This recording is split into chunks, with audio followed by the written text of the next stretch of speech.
Good morning students. जैसा कि कल हमने अध्ययन किया था भारत में मौद्रिक नीति के बारे में, आज का हमारा टॉपिक है सार्वजनिक वित्त की प्रकृति एवं क्षेत्र। तो अब हम सबसे पहले देखेंगे कि प्रकृति और क्षेत्र का अध्ययन करने से पहले कि सार्वजनिक वित्त क्या होता है। तो सार्वजनिक वित्त दो शब्दों से मिलकर बना है और वो दो शब्द कौन से हैं? Public plus finance. पब्लिक का अर्थ क्या होता है? जनसमूह या फिर व्यक्तियों का समूह, जबकि फाइनेंस का अर्थ क्या होता है? वित्त या वित्त व्यवस्था। तो यहाँ पर जनसमूह का अर्थ क्या लिया जाता है? सार्वजनिक अधिकारियों से लगाया गया है, जिसमें हम किन किन को इंक्लूड करते हैं? राज्य के प्रतिनिधि के रूप में केंद्र सरकारें, राज्य सरकारें, जिला बोर्ड, नगर पालिकाओं एवं ग्राम पंचायतों का समावेश होता है। इन संस्थाओं की आय व्यय संबंधी क्रियाओं को ही सार्वजनिक वित्त की संज्ञा दी जाती है। तो सार्वजनिक वित्त का आशय क्या है? राज्य की वित्तीय व्यवस्था के विज्ञान और कला से है। अब सार्वजनिक वित्त के बारे में डॉक्टर डाल्टन के अनुसार सार्वजनिक वित्त क्या है? सार्वजनिक वित्त या फिर राजस्व उन विषयों में से एक है जो अर्थशास्त्र और राजनीति शास्त्र के बीच की सीमा रेखा पर स्थित है। इसका संबंध लोक संस्थाओं की आय और व्यय तथा उनके पारस्परिक समायोजन से है। जबकि प्रोफेसर फिनले सिराज का कहना है कि राजस्व मीन सार्वजनिक वित्त सार्वजनिक संस्थाओं की आय प्राप्ति तथा व्यय से संबंध सिद्धांतों का अध्ययन है। तो इन सब परिभाषाओं में डाल्टन, फिनले सिराज आदि की परिभाषाएं बहुत ही विस्तृत है, जबकि कुछ अर्थशास्त्री हैं जिन्होंने सार्वजनिक वित्त की कुछ संकीर्ण परिभाषाएं दी है। तो इन सब परिभाषाओं का जो एक सार है वो ये है कि सार्वजनिक वित्त सार्वजनिक संस्थाओं एवं शासन की उन वित्तीय क्रियाओं के सिद्धांतों एवं तरीकों का अध्ययन है जिनके द्वारा वे आय जुटाते हैं, विभिन्न कार्यों में व्यय करते हैं, उन पर नियंत्रण एवं परस्पर सामंजस्य बैठाते हैं तथा पारस्परिक वित्तीय संबंधों में सामंजस्य रखते हैं। अब सार्वजनिक वित्त सरकारी संस्थाओं के क्या है? वित्तीय क्रियाओं से संबंधित सभी सिद्धांतों और तरीकों का अध्ययन करता है। और इसमें हम किन विषयों को शामिल करते हैं? जैसे सार्वजनिक आय का प्रबंध एवं विभिन्न स्रोत, सार्वजनिक व्यय एवं उनके सिद्धांत, सार्वजनिक ऋणों की व्यवस्था एवं भुगतान, आर्थिक विकास एवं स्थायित्व में राजस्व का प्रयोग, केंद्र तथा राज्यों में संघीय वित्त व्यवस्था तथा वित्तीय प्रशासन तथा सामंजस्य। तो इन सबको सार्वजनिक वित्त में शामिल किया जाता है। तो अब हम देखते हैं कि सार्वजनिक वित्त की विषय सामग्री एवं क्षेत्र क्या है। तो जैसा कि राजस्व क्या है? अर्थशास्त्र का वह भाग है जिसमें सार्वजनिक संस्थाओं द्वारा मौद्रिक साधन एकत्रित करके उनके व्यय करने के सिद्धांतों का अध्ययन किया जाता है और यही क्या है? इसकी विषय सामग्री है। अब जैसे कि डाल्टन का कथन है कि उनके अनुसार सार्वजनिक वित्त अर्थशास्त्र तथा राजनीति शास्त्र की सीमा पर स्थित है। तो इसकी व्याख्या करने से पता लगता है कि सरकार को शासन चलाने के लिए तो राजनीति शास्त्र के सिद्धांतों का अनुसरण करना पड़ता है, जबकि दूसरी ओर अधिकतम जन कल्याण के लिए अर्थशास्त्र के सिद्धांतों को अपनाना पड़ता है। तो सार्वजनिक वित्त शास्त्र की दो टांगों में से एक राजनीति शास्त्र और दूसरी अर्थशास्त्र में फंसी हैं।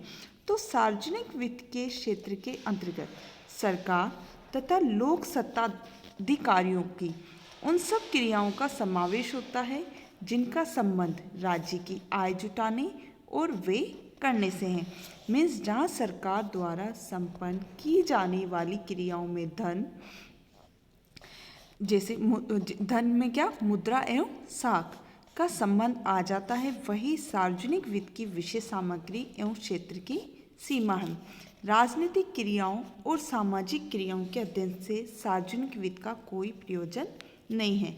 जबकि आधुनिक युग में सार्वजनिक वित्त का क्षेत्र अधिक व्यापक और विस्तृत हो गया है। अब यह सरकार के आय व्यय से संबंधित नहीं है, बल्कि इसके अंतर्गत वित्तीय प्रशासन, लेखा परीक्षण और वित्तीय नियंत्रण का भी समावेश होता है। तो अब सार्वजनिक वित्त अर्थशास्त्र क्या है? एक अविभाज्य शाखा है जिसमें सरकारों के आय व्यय संबंधी प्रशासन एवं नियंत्रण का अध्ययन किया जाता है। नेक्स्ट, सार्वजनिक वित्त के अंग।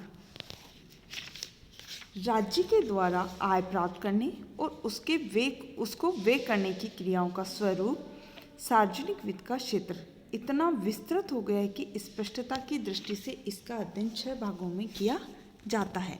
जैसे सार्वजनिक व्यय, ये राजस्व का प्रमुख अंग माना जाता है, जिसमें सरकार या सार्वजनिक संस्थाओं के व्यय की मात्रा, मदें, प्राथमिकता तथा सिद्धांत तय किए जाते हैं। सार्वजनिक आय, व्यय की राशि का निर्धारण करने के बाद शासनाधिकारी को व्यय की पूर्ति के लिए आवश्यक और पर्याप्त साधन जुटाने की समस्या आती है। तो करारोपण के सिद्धांत एवं उनकी समस्याओं का अध्ययन इसी भाग में होता है। सार्वजनिक ऋण, सार्वजनिक व्यय की अधिकता और सार्वजनिक आय की कमी से ऋण लेने की आवश्यकता पड़ती है। तो इस विभाग में सार्वजनिक संस्थाओं अथवा सरकार को कब, कितना और किन कार्यों के लिए ऋण लेना चाहिए, ऋण की अवधि, ब्याज की दर, ऋण के प्रभाव क्या होंगे, ऋण कहाँ से लिए जाएंगे और उनका भुगतान कैसे होगा, इन सब बातों का अध्ययन किया जाता है। वित्तीय प्रशासन, सार्वजनिक व्यय, आय तथा ऋणों आदि के यथोचित प्रबंध तथा नियंत्रण की क्रिया को वित्तीय प्रशासन कहा जाता है। वित्तीय प्रशासन में 2 बातों को शामिल करते हैं, एक तो बजट बनाना और दूसरा है लेखा परीक्षण। तो प्रत्येक राज्य में प्राय एक बजट विभाग होता है जो आगामी वर्ष का बजट तैयार करने और उसकी स्वीकृति, मदों का नियमित हिसाब किताब रखने की व्यवस्था करता है। ये संगठनीय आय एकत्रित करने, नए ऋणों की प्राप्ति, पुराने ऋणों के मूल और ब्याज के भुगतान के लिए उत्तरदायी होता है। आर्थिक संतुलन, सार्वजनिक वित्त के इस अंग के अंतर्गत आर्थिक स्थायित्व लाने के लिए राजकोषीय नीति के प्रयोगों का अध्ययन होता है। इस अंग का महत्व 1930 की आर्थिक मंदी के बाद होने लगा। राजकोषीय नीति उपभोग और उत्पादन की क्रियाओं को नियंत्रित करती है। मूल्यों तथा विनिमय दर में स्थायित्व, वितरण में न्याय और पूर्ण रोजगार से अर्थव्यवस्था में स्थिरता का प्रयत्न किया जाता है। संघीय वित्त, जैसे विश्व के जिन देशों में संघीय शासन प्रणाली जैसे भारत, अमेरिका, कनाडा, ऑस्ट्रेलिया आदि, तो ऐसे देशों में केंद्र और राज्य सरकारों के बीच वित्तीय साधनों का बंटवारा और उनके पारस्परिक वित्तीय संबंधों का अध्ययन इस भाग में किया जाता है। अब है सार्वजनिक वित्त की प्रकृति। जैसा कि इसके विषय क्षेत्र के बारे में हमने अध्ययन कर लिया है, इसके अंग 6 प्रकार के होते हैं। अब है सार्वजनिक वित्त की प्रकृति, मीन्स सार्वजनिक वित्त का स्वभाव कैसा है, ये कला है या विज्ञान है या फिर दोनों है। तो सार्वजनिक वित्त की प्रकृति का आशय ये निश्चित करना होता है कि सार्वजनिक वित्त विज्ञान है अथवा कला या फिर दोनों। तो विज्ञान ज्ञान का क्या होता है, एक क्रमबद्ध संग्रह है जिसमें कारण और परिणाम के पारस्परिक संबंध का निरीक्षण और ठीक ठीक विश्लेषण किया जाता है। अगर हम इस दृष्टि से देखने पर यह निश्चित रूप से कहा जा सकता है कि सार्वजनिक वित्त क्या है, विज्ञान है। क्यों है विज्ञान? क्योंकि सार्वजनिक वित्त में सरकारी आय, व्यय और ऋण आदि का एक निश्चित योजना और मान्य सिद्धांतों के अनुसार ही निर्धारित किए जाते हैं। ये सिद्धांत वैज्ञानिक मान्यताओं और अनुभवों पर आधारित होते हैं। इसमें सार्वजनिक वित्त के नियमित तथ्यों और सिद्धांतों का क्रमबद्ध निरीक्षण एवं विश्लेषण किया जाता है। कारण और प्रभाव का संबंध स्थापित किया जाता है। तो सार्वजनिक वित्त में मान्यताओं और सिद्धांतों की अवहेलना घातक सिद्ध हो सकती है। अब ये प्रश्न उठता है कि क्या सार्वजनिक वित्त कला है?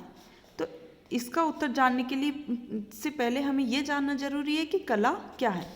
यदि विज्ञान का अर्थ क्या है, ज्ञान से, तो कला का अर्थ किससे, कर्म करने या फिर बनाने से है।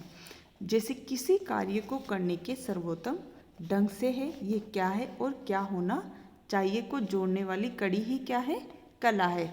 मीन्स वास्तविक विज्ञान में वस्तु की वास्तविक स्थिति का ज्ञान कराया जाता है तथा आदर्श विज्ञान आदर्श प्रस्तुत करता है। तो इन दोनों प्रकार के विज्ञानों के अंतराल को पाटने की क्रिया ही कला है। सार्वजनिक वित्त कला का रूप उस समय धारण करता है जब अधिकतम सामाजिक कल्याण के लिए सरकार के सामने विविध साधनों से आय प्राप्त करने तथा व्यय करने में सामंजस्य स्थापित करने की समस्या आती है। तो सार्वजनिक आय में प्राप्ति की मात्रा, समय और स्रोत का औचित्य महत्वपूर्ण होता है। साथ ही साथ व्यय की मदों, मात्रा, क्षेत्र और समय पर भी ध्यान देना भी आवश्यक है। तो इस प्रकार से कला और विज्ञान के रूप में क्या है, सार्वजनिक वित्त का विवेचन करने से स्पष्ट हो जाता है कि ये केवल कला अथवा केवल विज्ञान नहीं है, बल्कि कला और विज्ञान दोनों हैं। Thank you.